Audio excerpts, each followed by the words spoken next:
এই মহারমের মধ্যে আরো ঘটনা ঘটেছিল। হযরত নূহ আলাইহিস সালাম এই মহারমের 10 তারিখে কিস্তিতে আল্লাহ তাআলা হেফাজত করেছিলেন। এরকম ভাবে এই মহারমের মধ্যে 10 তারিখের মধ্যে আল্লাহ তাআলা রাব্বুল আলামিন ঈসা আলাইহিস সালামকে এই মহারমের 10 তারিখে এই মহারম মাসে 10 তারিখের মধ্যে আসমানে উঠিয়ে আল্লাহ তাআলা উঠিয়ে নিয়েছিলেন।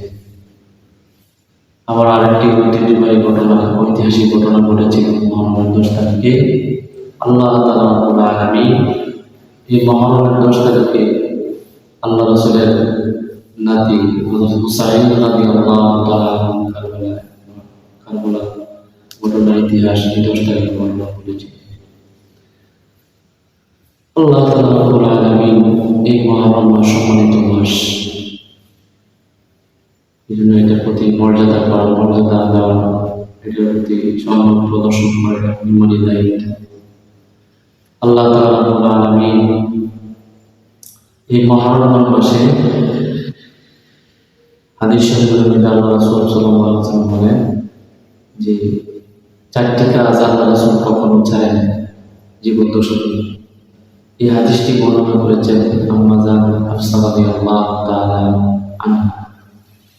তিনি বলেন যে আরবাউন লাম তাকুন আদাউনা, 4টি কাজ আল্লাহ রাসূল কখনো চায় না।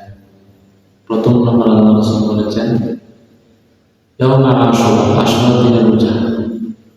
দ্বিতীয় নম্বর হলো জিলহজ মাসের 10 তারিখ অথবা এটি রোজা ধারাবাহিকভাবে প্রথম থেকে 9 তারিখ পর্যন্ত এই রোজাগুলি কখনো চায় না। 3 নম্বর হলো আল্লাহ রাসূল সাল্লাল্লাহু আলাইহি ওয়াসাল্লাম প্রত্যেক মাসে 3টা রোজা রাখতেন। তো অর্থাৎ 13, 14, 15 প্রত্যেক মাসে আরবি মাসে 3টা রোজা রাখতেন। এটা বলা হয় আইয়ামে বীজ, আরবিতে বলা হয় 13, 14, 15 প্রত্যেক মাসে রোজা রাখতেন। চতুর্থ নম্বর হলো আল্লাহ রাসূল সাল্লাল্লাহু আলাইহি ওয়াসাল্লাম বলেছেন রাকাতান ক্বাবলা ফজর, ফজরের ফরজ নামাজের 2 রাকাত সুন্নাত রয়েছে, এটা আল্লাহ রাসূল কখনো চায় না। তাহলে এই 4টা থেকে 3টা নফল রাখলে সব, না রাখলে কোনো গুনাহ নাই। কিন্তু চতুর্থ নম্বর যে ফজরের যে সুন্নাত, এটা ছাড়ার কোনো সুযোগ নেই, এটা আদায় করতে হবে।